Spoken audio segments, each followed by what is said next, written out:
കഴിഞ്ഞ ദിവസം പറിച്ചു നട്ട ചെടിയാണ് ഈ കാണുന്നത്. അതിന് വലിയ ഇല വന്നു തുടങ്ങി. അപ്പോൾ ഇത് മത്തൻ തന്നെയാണെന്ന് ഏകദേശം മനസ്സിലായി. പിന്നെ ഇതാ പോരാത്തതിന് ഒരു കുഞ്ഞി ചെടിയും കൂടെ അതിൻ്റെ കടക്കിൽ മുളച്ച് വരുന്നുണ്ട്. അതും അതേ തരം തന്നെയാണെന്ന് തോന്നുന്നുണ്ട്. മണ്ണടക്കം കോരി കുഴിച്ചിട്ടപ്പോൾ അതിൽ പെട്ടുപോയ വേറൊരു വിത്താണ് തോന്നുന്നത്. സൂക്ഷിച്ച് നോക്കിയാൽ ഒന്ന് രണ്ട് വിത്തുകൾ താഴെ അടുത്ത് കിടക്കുന്നത് കാണാം. അതിനി മുളയ്ക്കാൻ പറ്റുന്നതാണോ അതോ കേടായ വിത്താണോ എന്നൊന്നും അറിയില്ല. അതോ ഇപ്പോൾ മുളച്ച രണ്ട് തൈകളുടെ തോടാണോ എന്നറിയില്ല, വിത്തിൻ്റെ തോട്. എന്തായാലും ഇപ്പോഴാണ് ഞാൻ ശ്രദ്ധിച്ചത്. അവിടെ നിന്ന് ശ്രദ്ധിച്ചിട്ടില്ലായിരുന്നു. ക്ലിപ്പ് നോക്കിയപ്പോഴാണ് മനസ്സിലായത്.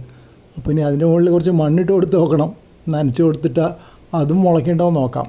ഇത് നേരത്തെ മത്തൻ പറിച്ചെടുത്ത സ്ഥലത്തുള്ള വേറൊരു തൈയാണ്.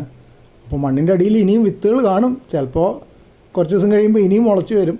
ഇതിൻ്റെ ഇലയൊക്കെ ഇപ്പം തന്നെ കൃമികൾ തീർത്ത് തുടങ്ങിയിട്ടുണ്ട്. ഇതിനി പറിച്ച് നടണ്ടെന്ന് വിചാരിക്കണം. ഒരു മൂലക്കിലാണ് ഉള്ളത്. വലിയ കുഴപ്പമുണ്ടാവില്ല, വളരുമായിരിക്കും. അങ്ങനെയാണെങ്കിൽ ഒരു വടി വെച്ച് കൊടുത്തിട്ട് ഇതിൻ്റെ മുകളിൽ കൂടിയും മുന്തിരിവള്ളി പടർന്നു പോകുന്നുണ്ട്. ആ മുന്തിരിയുടെ കൂടെ പടർത്താമെന്ന് വിചാരിക്കുന്നു. അപ്പുറത്തൊരു തോട്ടത്തിലെ ചെടിയുടെ ഒരു ചെറിയൊരു ഭാഗം കാണാനുണ്ട്. അതും അവിടെ തന്നെ വളരട്ടെ, പിന്നീട് വേണമെങ്കിൽ മാറ്റി വയ്ക്കാം.